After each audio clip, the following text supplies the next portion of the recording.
नमस्कार, आप देख रहे हैं न्यूज नेशन। आपके साथ मैं हूं सबीना तामंग देशमुख। कोरोना एक बार फिर से तेजी से बढ़ रहा है, अपना फन उठा रहा है। महामारी की मार से दुनिया एक बार फिर परेशान दिखाई दे रही है। कोरोना की सेकेंड वेव में जिस डेल्टा वेरिएंट ने हिंदुस्तान में सबसे ज्यादा तबाही मचाई, वही डेल्टा वेरिएंट अब दुनिया के कई मुल्कों में कोहराम मचा सकता है, क्योंकि कई देशों में कोरोना केस फिर से दोबारा से बढ़ने लगे हैं। जो चीन दावा करता रहा है कि उसने कोरोना पर काबू पा लिया है, तो उसके यहां भी डेल्टा का डंक फिर जानलेवा होने लगा है। क्या ये पूरी तस्वीर है? रिपोर्ट के जरिए आप देखें।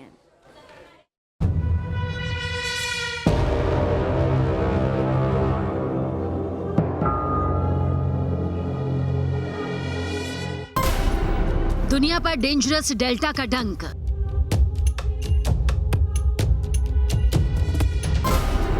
भारत में कोरोना की थर्ड वेव की आहट।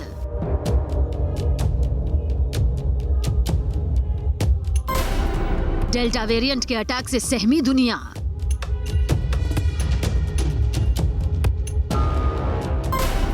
तेजी से गिरफ्त मजबूत कर रहा है डेल्टा वेरिएंट। कोरोना के जिस डेल्टा वेरिएंट ने हिंदुस्तान में सबसे ज्यादा तबाही मचाई, कोरोना के सेकेंड वेव में जिस डेल्टा वेरिएंट से भारत में कोहराम नजर आया, वही डेल्टा वेरिएंट दुनिया के कई देशों पर एक बार फिर अपनी गिरफ्त मजबूत कर रहा है। अमेरिका से लेकर ब्रिटेन, चीन से लेकर जापान, मलेशिया से लेकर थाईलैंड समेत कई मुल्कों में एक बार फिर कातिल कोरोना कोहराम मचा रहा है। अमेरिका और यूरोप में कोरोना की चौथी लहर आने की वजह डेल्टा वेरिएंट बन सकता है। हम ये दावा नहीं कर सकते हैं कि हम कोरोना वायरस को पूरी तरह से जान गए, लेकिन सभी जितने भी देश हैं पूरी ताकत के साथ कोरोना वायरस से लड़ने की कोशिश कर रहे हैं। और ऐसी स्थिति में कहीं भी हमें चूक की स्थिति नहीं आनी चाहिए। जैसे सीडीसी से अभी गलती हुई और जिसपे उन्होंने सुधार भी किया है। उन्होंने पहले बोला कि जो वैक्सीनेटेड लोग हैं वो बिना मास्क के निकल सकते हैं, लेकिन उन्होंने जो स्टडी करी उसमें उन्होंने रियलाइज करा कि चाहे आपको टीका लगा हो या नहीं लगा हो, ये जो डेल्टा वेरिएंट है इसका जो वायरल लोड है वो दोनों ही स्थितियों में बहुत ज्यादा हो सकता है। और ऐसी स्थिति में उन्होंने फिर बोला कि जो वैक्सीनेटेड लोग हैं वो भी मास्क लगाएं। लेकिन वहीं अगर आप डेटा को जो और उनका निकल करके सामने आया है उससे साफ तौर से ये भी दिखाई दे रहा है कि जिन लोगों को टीका लग चुका है उनमें सीवियर डिजीज होने की संभावनाएं बहुत कम हो गई हैं। वहीं कोरोना की तीसरी लहर की आशंका से हिंदुस्तान में भी दहशत मची है। कुछ राज्य कोरोना के खतरे की घंटी बजा रहे हैं, क्योंकि यहाँ कोरोना केस लगातार बढ़ रहे हैं। 30% हमारी जनता ऐसी है जिसको कि वैक्सीन मिल चुकी है। अगर हम मान लें कि लगभग 20-25% ऐसे भी होंगे जिनको नेचुरल इन्फेक्शन हुआ होगा और उनके शरीर में एंटीबॉडीज होंगी, तो भी अभी काफी तादाद भारत में ऐसी है जो कि वर्जिन पॉपुलेशन जिसे हम बोलेंगे, यानी कि जिन्हें ना नेचुरल इन्फेक्शन हुआ है ना टीकाकरण मिला है, तो उनके अंदर एंटीबॉडीज नहीं है। और ऐसी स्थिति में इन लोगों में कोरोना का संक्रमण फैलने की संभावनाएं लगातार रहेंगी। और यही हमारा जो 4th नेशनल सीरो सर्वे है वो भी दर्शा रहा है कि जिन जिन स्टेट्स में हमारी सीरो पॉजिटिविटी ज्यादा नहीं थी, वही अब हम ज्यादा सर्च देख रहे हैं, वहीं से संक्रमण दोबारा उठ रहा है। तो सरकार के लिए बहुत ज्यादा जरूरी है इस वक्त इन एरियाज को आइडेंटिफाई करना, यहाँ टीकाकरण के दर को बढ़ाना, ताकि जो है नेचुरल इन्फेक्शन से एंटीबॉडी ना बने, हम टीकाकरण के द्वारा यहाँ पर हम जो है एंटीबॉडीज बनाएं। और दूसरा, इनके आसपास के जो इलाके हैं वहां भी हमें जो हम सर्विलांस कर रहे हैं उसको बढ़ाना होगा। आज हम आपको बताएंगे कि डेल्टा वेरिएंट का डंक दुनिया के किस मुल्क में कितना कहर मचा रहा है और हिंदुस्तान से कितनी दूर है कातिल कोरोना की तीसरी लहर। तो जानने के लिए आप बने रहिए न्यूज नेशन के साथ। देखिए, ये समझना बेहद जरूरी है कि कोरोना की तीसरी लहर से हम कितनी दूर हैं। क्यों एक्सपर्ट बार बार चेता रहे हैं, चेतावनी दे रहे हैं कि कोरोना को लेकर लापरवाही का यही आलम रहा तो हिंदुस्तान में कोरोना की थर्ड वेव आकर रहेगी। साथ ही वो कौन से राज्य से हैं जो हमारे देश में कोरोना की थर्ड वेव आने की वजह बन सकते हैं, इस रिपोर्ट के जरिए देखिए।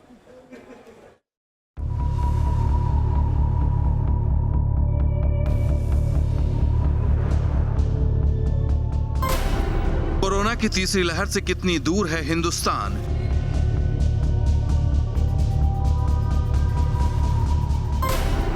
क्यों बढ़ रही है कोरोना की थर्ड वेव आने की टेंशन?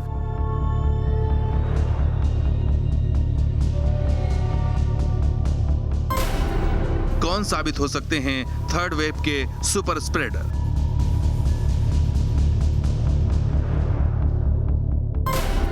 क्या केरल से दस्तक दे रही है कोरोना की थर्ड वेव? पिछले 5 दिनों में केरल में हुए कोरोना विस्फोट के बाद ये सवाल गहरा रहे हैं कि क्या केरल के रास्ते हिंदुस्तान पर कोरोना की तीसरी लहर का अटैक होने वाला है। केरल में कोरोना विस्फोट हो रहा है। हर दिन मिल रहे कोरोना के मरीजों के आधे केस सिर्फ केरल से सामने आ रहे हैं। केरल में कोरोना किस कदर भयावह होता जा रहा है, इसका अंदाजा इसी बात से लगाया जा सकता है कि बीते 4 दिनों में लगातार कोरोना के मामले 20,000 से ज्यादा आ रहे हैं। केरल में 27 जुलाई को 22,129 मामले आए थे, जबकि 28 जुलाई को 22,056, 29 जुलाई को 22,064, 30 जुलाई को 20,772 और 31 जुलाई को 20,624 कोरोना मरीज मिले। तो केरल में कोरोना संक्रमण की आर वैल्यू भी चिंता बढ़ा रही है। केरल में आर वैल्यू 1.11 के आसपास है। आर फैक्टर ये संकेत देता है कि किस गति से देश में संक्रमण फैल रहा है। जानकारों के मुताबिक अगर आर वैल्यू 1 से ज्यादा है तो इसका मतलब है कि संक्रमित लोगों की संख्या लगातार बढ़ रही है। इसी का नतीजा है कि केरल में शनिवार और रविवार का लॉकडाउन भी लगाया गया है। जो केरल का ये है कि वह शुरू से अच्छी स्ट्रेटजी पे टेस्ट करते रहे, इसलिए उनके यहाँ ये कहा जा सकता है कि उतना प्रसार नहीं हुआ। केरल में जो है अभी चूंकि ससेटल पॉपुलेशन का पूल ज़्यादा है, इसलिए जो है वहाँ पे जो है अभी भी इन्फेक्शन चल रहा है और अभी लगता है कि कुछ दिनों तक अभी चलता रहेगा। वहीं पड़ोसी राज्य तमिलनाडु में भी कोरोना केस बढ़ने लगे हैं। तमिलनाडु में पिछले 24 घंटे में 1986 कोरोना मरीज मिले हैं। तमिलनाडु में कोविड-19 से संक्रमित लोगों की संख्या 1984 केसेस है। अगर बात की जाए तो ये पिछले कुछ दिनों से ये संख्या बढ़ती नजर आ रही है। इसी कारण से तमिलनाडु सरकार ने कई सारे इनफैक्ट रिस्ट्रिक्शंस यहाँ पे लगाए हैं केरला से तमिलनाडु एंटर होने के लिए। Number of cases Kerala, Karnataka, Andhra में बढ़ते जा रहे हैं। स्वास्थ्य मंत्रालय के मुताबिक कोरोना के 80% से ज्यादा केस सिर्फ 5 राज्यों से सामने आ रहे हैं। ऐसे में अगर कोरोना की तीसरी लहर को रोकना है तो इन राज्यों में कोरोना पर लगाम लगानी होगी। क्योंकि अगर हम टीके लगाएंगे, अगर हम मास्क पहनेंगे, भीड़ नहीं करेंगे, अगर ये सब कुछ नहीं होगा तो आउटब्रेक किसी भी देश में, किसी भी राज्य में, किसी भी शहर में, किसी गांव में नहीं होगी। अगर हम तंत्र का काम और व्यक्ति का काम, समाज का काम इकट्ठे होकर करेंगे तो थर्ड वेव या कोई भी अगली वेव जो है वो ज़रूरी नहीं है कि आए। इस बीच आईसीएमआर के दावे ने भी चिंता बढ़ा दी है। आईसीएमआर के मुताबिक 40 जिलों में 10% से ज्यादा पॉजिटिविटी रेट दिखाई दे रहा है, जबकि 53 जिलों में 5 से 10% के बीच कोरोना पॉजिटिविटी रेट है। ऐसे में कोरोना की दूसरी लहर में सबक लेते हुए केंद्र सरकार सतर्क है और स्वास्थ्य मंत्रालय ने राज्यों से उन सभी जिलों में सख्ती बरतने के निर्देश दिए हैं जहां पॉजिटिविटी रेट 10% से ज्यादा है। जहाँ इन्फेक्शन बहुत ज़्यादा हुआ है वहाँ पे बहुत ही अनलाइकली है कि कोई तीसरी वेव बहुत बड़ी आएगी। छोटी मोटी वेव इस टाइप की बीमारी में आते रहते हैं, उसको लेकर नहीं घबराना चाहिए। Even after vaccination breakthrough infection हो रहे हैं, लेकिन सीवियरिटी कम हो रही है। जो वैक्सीन का फ़ायदा है वह कम हो रही है। तो वैक्सीन का जो बेनिफिट आ रहा है, जहाँ पे इन्फेक्शन कम है वहाँ पे हमें थोड़ा सा वैक्सीन लगाना चाहिए थर्ड वेव के लिए। वह वेव को नहीं रोक पाएगा, लेकिन सीवियरिटी कम होगा, इम्पैक्ट कम होगा। वहीं देश भर में कोरोना के आंकड़ों पर नजर डालें तो पिछले 5 दिनों से लगातार केस 40,000 के ऊपर बने हुए हैं। 28 जुलाई को 43,654 केस आए थे, जबकि 29 जुलाई को 43,509, 30 जुलाई को 44,230, 31 जुलाई को 41,649, 1 अगस्त को 41,831 केस मिले। इस बीच कोरोना संक्रमण पर चौथे सीरो सर्वे के नतीजों ने भी टेंशन बढ़ा दी है, जिसमें पाया गया है कि जांच में कोरोना के एक मरीज के संक्रमित मिलने पर 30 ऐसे मरीज भी रहे जिनका पता ही नहीं चला, जिसके चलते भी कोरोना तेजी से फैला है। ऐसे में अगर कोरोना की तीसरी लहर से हिंदुस्तान को बचाना है तो हर मोर्चे पर सावधानी जरूरी है। न सिर्फ कोरोना गाइडलाइंस का पालन करना जरूरी है, बल्कि कॉन्ट्रैक्ट ट्रेसिंग को लेकर भी सख्त कदम उठाने होंगे। Team news nation.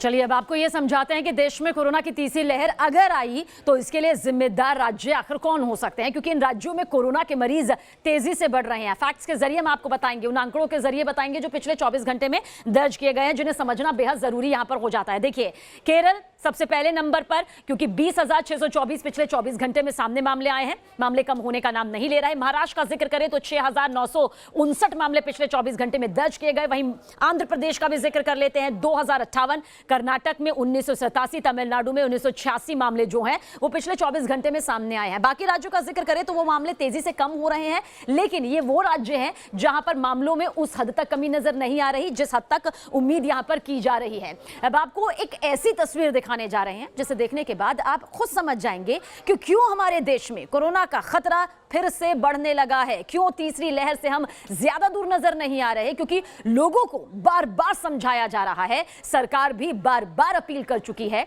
एक्सपर्ट्स हिदायत दे चुके हैं कि अगर लोगों ने लापरवाही नहीं छोड़ी तो फिर कोरोना की तीसरी लहर को आने से कोई नहीं रोक सकता। बावजूद इसके दिल्ली से लेकर मुंबई तक लोग कितने बेपरवाह हैं, कितने बेखौफ हैं, कितनी बड़ी अनदेखी है, इस रिपोर्ट के जरिए आप देखें।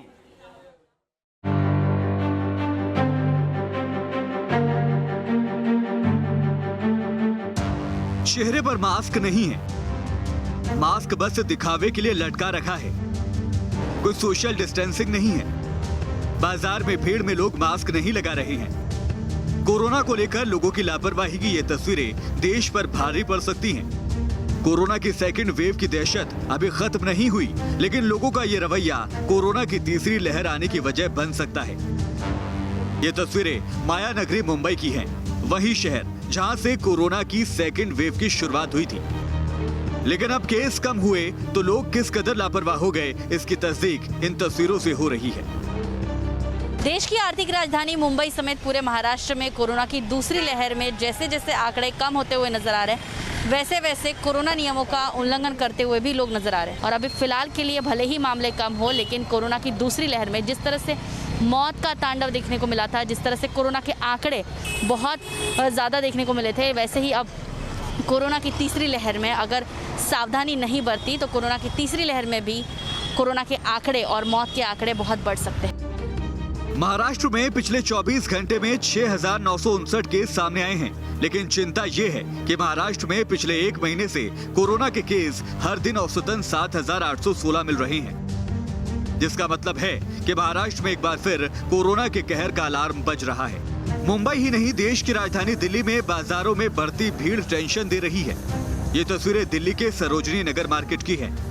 यहाँ देखिए, किसी ने मास्क गले में लटका रखा है तो कोई मुंह के नीचे मास्क लगाकर इतनी भीड़ के बीच घूम रहा है।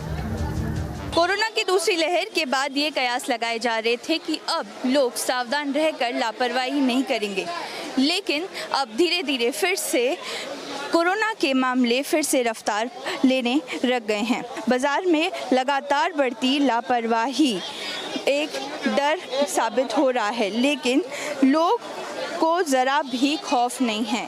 यहाँ पर आप देख सकते हैं किस तरह से लोग बेखौफ होकर यहाँ पर घूम रहे हैं। सरोजनी नगर मार्केट ही नहीं, दिल्ली के सदर बाजार में भी कुछ यही तस्वीरें नजर आईं। त्योहार शुरू हो रहे हैं तो यहाँ खरीदारों की इतनी भीड़ है कि पैर रखने की जगह तक नहीं मिलेगी, लेकिन यहाँ भी लोग बिना मास्क के घूम रहे हैं। इतनी भीड़ होने के बावजूद भी कोरोना गाइडलाइन का सरेआम उल्लंघन हो रहा है।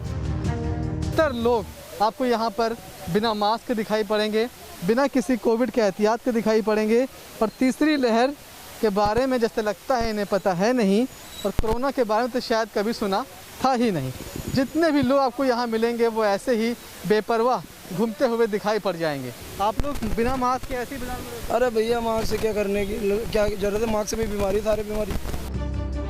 जानकार बार बार चिता रहे हैं कि मास्क और सोशल डिस्टेंसिंग ही कोरोना से बचाव का हथियार है, लेकिन ये बात कोई समझ नहीं रहा। अगर लोगों की लापरवाही इसी कदर बढ़ती रही तो देश में कोरोना की तीसरी लहर बहुत जल्द आ सकती है। Team news nation. और दुनिया के किन किन देशों में कोरोना के सबसे ज्यादा केस सामने आ रहे हैं, इसे बताने के लिए पिछले 24 घंटे में कोरोना केस के मामले में टॉप 10 देश पर आइए नजर डालते हैं। फटाफट आपको बताते हैं कि आखिर किस तरह से वो देश यहाँ पर है। America, Bharat, Brazil, Indonesia, Britain, रूस, ये वो देश हैं जहां पर कोरोना के मामले लगातार बढ़ते जा रहे हैं। टॉप 10 देश हैं जहां पर अभी भी काबू पाना जरा मुश्किल नजर आ रहा है। कोशिशें लगातार प्रशासन के जरिए, सिस्टम के जरिए की जा रही है, लेकिन फ्रांस, टर्की, ईरान, मेक्सिको में भी कोरोना केस देखिए किस तरह से पिछले 24 घंटे में यहाँ पर सामने आए हैं। तो 24 घंटे में नए कोरोना केस वाले ये टॉप 10 देश हैं जिनका जिक्र हमने यहाँ पर किया है। तो यहां पर कोरोना पर काबू पाना बेहद जरूरी हो जाता है। इसी के साथ पीएम मोदी के पीओके प्लान से पाकिस्तान परेशान हो गया है। खास रिपोर्ट देखिए आप 8:28 पर।